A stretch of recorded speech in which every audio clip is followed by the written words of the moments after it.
Šis specifiskais vārds ietekmēs cilvēkus, kuri jūt, ka ir bijuši pārējā vairākus gadus. Nepārtraukti pats dodos visur. Nepārtraukti Dievs mani aicina, nepārtraukti augt un doties no vietas uz vietu, tur, kur Viņš vēlas, lai esmu. Ja tu esi pārējā, šis vārds nesīs skaidrību tam, ko Dievs dara tavā dzīvē. Lūdzu Dievu pēc apstiprinājuma, ja šis vārds ir tev. Tad, kad es lūdzu, es redzēju vīziju, redzēju vilcienu, kas brauc lejā pa sliedēm. Kad skatījos tuvāk, Dievs atklāja bildi, kā filmiņu manā priekšā. Es redzēju, ka šis vilciens nonāk līdz apstāšanās.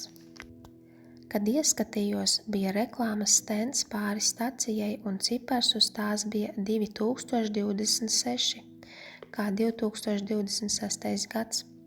Uz vilciena cipars bija 2025. Mums ir šis vilciens, kurš kustās pa sliedēm 2025. gadā un nonāk līdz pilnīgai apstāšanai 2026.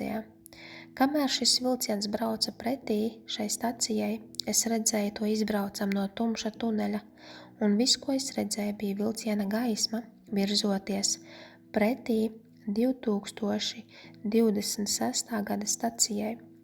Šajā vietā Svētais Gars sāka runāt ar mani par to, ko šis attēlojums stāsta. Ko Dievs saka caur šo pārejas periodu no 2005. uz 2026.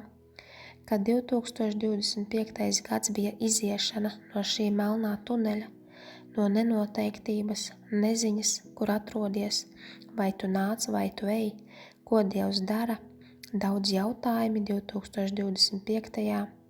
Tu nāc ārā no šī, no apjukuma, no jautājumiem, no neziņas un vēl nezini, ko Dievs dara, bet tunelī beigās vienmēr bija gaisma. Dievs tevi turēja ciešā virvē un aicināja tevi uzticēties Viņam, vadot tevi cauri sezonai, cauri tumsai, nenoteiktībai, pretī kaut kam, cauri šim attēlojumam 2026. ir kā nolaišanās vieta. Tā, ka Dievs tevi ir izvedis cauri šai pārējai, lai arī cik daudz gadi tas ir bijis, bet tagad ir laiks iesakņoties, apmesties. Dievs tevi ir atnesis uz šo vietu 2026. gadā. Tu redzēsi atklājamies Dieva plānu savā dzīvē, kur bija gadiem šie jautājumi, tiks atbildēts šajā gadā. Dievs tik ļoti lepojas, ka tu uzticējies Viņam caur šo vietu. Ir gandrīz laiks izlaidumam un svinēšanai nonākt tieši pie šī punkta 2026.